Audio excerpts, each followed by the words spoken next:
Audio Jungle.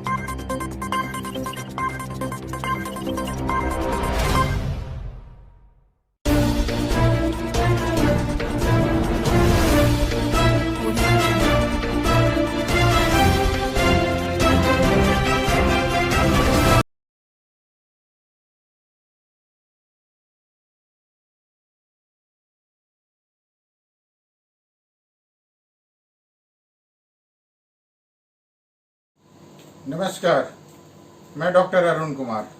Sex की वजह से हो सकती है 4 नई खतरनाक बीमारियां। आए दिन दुनिया में नई नई बीमारियों सामने आती हैं और यौन संक्रमण से होने वाली बीमारियां STI, सेक्सुअल ट्रांसमिटेड इन्फेक्शन, कोई अपवाद नहीं है। ऐसे ही 4 बैक्टीरिया के बारे में हम आपको बताने जा रहे हैं जो लोगों के स्वास्थ्य को बड़ा नुकसान पहुंचा सकते हैं। नाइसेरिया मेनिंजाइटिस। नाइसेरिया मेनिंजाइटिस को मेनिंगोकोकस के नाम से भी जानते हैं। ये बैक्टीरिया दिमाग और रीढ़ की हड्डियों को संक्रमित कर सकता है, लेकिन इससे कोई ज़्यादा ये यूरोजेनाइटल संक्रमण के लिए जाना जाता है। लगभग 5 से 10% नौजवानों में नाइजेरिया मेनिंजाइटिस बैक्टीरिया गले या नाक के माध्यम से पहुंचते हैं। एक अध्ययन के मुताबिक ये संक्रमण एक शख्स से उसके पार्टनर में ओरल सेक्स और अन्य तरह के संपर्क से पहुंच सकता है। कुल 5 तरह के एन मेनिंजाइटिस दुनिया भर में होने वाले यौन संक्रमण के लिए जिम्मेदार हैं। हालांकि इस बैक्टीरिया के लिए 2 वैक्सीन उपलब्ध हैं जिनकी मदद से इस बैक्टीरिया के प्रभाव को कम किया जा सकता है। माइक्रोप्लाज्मा जेनेटेलियम। माइक्रोप्लाज्मा जेनेटेलियम दुनिया की सबसे सूक्ष्म बैक्टीरिया में से एक है, लेकिन इससे होने वाले सेक्सुअल ट्रांसमिटेड संक्रमण दुनिया में बड़ी परेशानी का कारण बनता जा रहा है। इसे 1980 के दशक में पहचाना गया। इस बैक्टीरिया ने इस वक्त लगभग 1% से 2% लोगों को संक्रमित किया है। खासकर ये युवा और वयस्कों से ज़्यादा तेजी से फैलता है।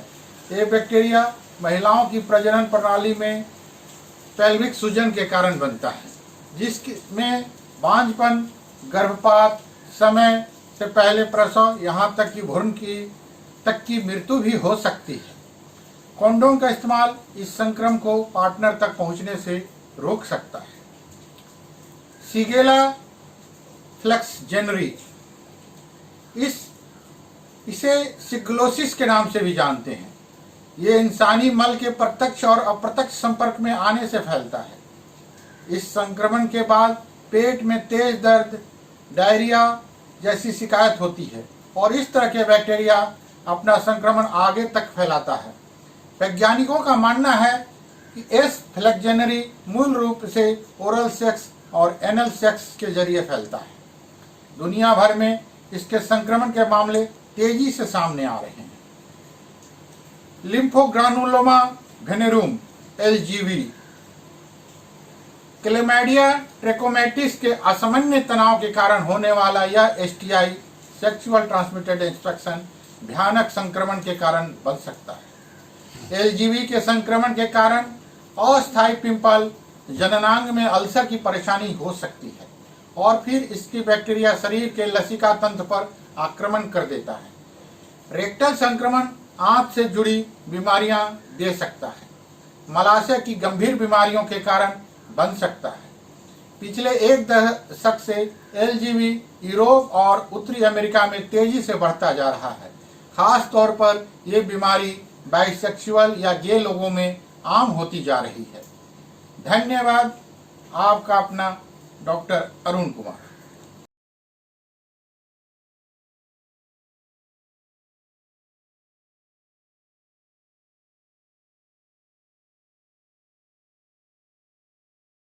नमस्कार। इन 5 आदतों को अपनाने से 60 की उम्र के बाद भी रहेगी आंखों की रोशनी बरकरार। हाल के कुछ वर्षों में भागदौड़ भरी जिंदगी और हमारी दिनचर्या में ऐसा बदलाव आ चुका है कि इसका सीधा असर हमारे स्वास्थ्य पर पड़ रहा है। हमारे खान पान और कमजोरी का असर आंखों की रोशनी पर भी पड़ता है। यही कारण है कि पहले के दौर में जहां बुजुर्गों को चश्मे की जरूरत नहीं पड़ती थी, आज की जनरेशन में बचपन में ही चश्मे की जरूरत होने लगी है। आंखों की रोशनी का कमजोर होना आज के समय में एक गंभीर विषय बन गया है, जिस बारे में सोचना बहुत ही जरूरी है। आंखों की रोशनी के बारे में जागरूकता के उद्देश्य से हर साल 1 से 7 अप्रैल को ब्लाइंडनेस वीक के रूप में मनाया जाता है। इस सप्ताह के दौरान आंखों की देखभाल और आंखों से जुड़ी बीमारियों से बचाव पर जोर दिया जाता है। विशेषज्ञ बताते हैं कि आंखों का अच्छे से ख्याल रखा जाए और नियमित जांच करवाई जाए तो बुढ़ापे में भी आंखों की रोशनी बरकरार रहेगी। हम आपको आंखें की देखभाल के लिए कुछ जरूरी तरीकों के बारे में बता रहे हैं। खान पान का ध्यान। अगर इंसान का खान पान सही रहे तो किसी भी तरह की कोई बीमारी नहीं होगी। पौष्टिक और संतुलित आहार के माध्यम से इंसान स्वस्थ रहते हुए लंबे जीवन का सफर तय कर सकता है। आंखों के स्वास्थ्य के लिए vitamin C, vitamin E, omega 3 fatty acid, lutein और जस्ता जैसे पोषक तत्वों की आवश्यकता होती है। इन पोषक तत्वों की आवश्यकता पूरी करने के लिए आपको अपने आहार में हरी पत्तेदार सब्जियां, मछली, अंडे, घी, नट्स, दाल, बीन्स, संतरे और अन्य खट्टे फलों को शामिल करना चाहिए। धूम्रपान से जरूर दूरी। धूम्रपान यानी स्मोकिंग शरीर को कई तरह से नुकसान पहुंचा सकता है। यह आपके फेफड़े समेत आंखों की रोशनी के लिए बेहद हानिकारक है। कई अध्ययनों में यह बात सामने आई है कि धूम्रपान करने से dry eye, macular degeneration, diabetes, retinopathy, eye syndrome और मोतियाबिंद जैसी समस्याओं का खतरा बढ़ जाता है। नियमित रूप से धूम्रपान करने वाले लोगों को आंखों से जुड़ी समस्याएं जरूरी होती है, इसलिए आंखों की सेहत के लिए धूम्रपान से दूरी बनाए रखें। अल्ट्रावायलेट किरणों से आंखों की रक्षा। तेज धूप से बाहर निकलते वक्त आंखों को सूर्य की हानिकारक पराबैंगनी किरणों से बचाना चाहिए।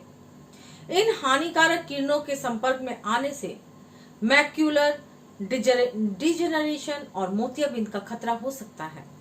इन किरणों से बचने के लिए खासकर गर्मी के मौसम में आपको यूवी प्रोटेक्टर चश्मे का उपयोग करना चाहिए। लैपटॉप या फोन ज्यादा ना चलाएं। लैपटॉप या फोन की स्क्रीन से पर ज्यादा समय बिताने से आंखों की रोशनी कम हो सकती है। बहुत देर कंप्यूटर और मोबाइल की स्क्रीन देखने के कारण आपकी नजर धुंधली हो सकती है। साथ ही सिर दर्द और कंधे में दर्द समेत कई स्वास्थ्य समस्याएं हो सकती है। अगर आपको लैपटॉप से ज्यादा देर तक काम करना पड़ता है तो एंटी ग्लेयर स्क्रीन का इस्तेमाल करें। हर 2 घंटे के बाद आपको कम से कम 15 मिनट का ब्रेक लेना चाहिए। नियमित रूप से आंखों की जांच। आंखों की सुरक्षा के लिए आपको नियमित रूप से जांच करवानी चाहिए। ऐसा करने से आपकी आंखों की रोशनी का भी पता चलेगा और आने वाली समस्याओं से निपटने में मदद मिलेगी। मैं ललिता कुमारी, धन्यवाद।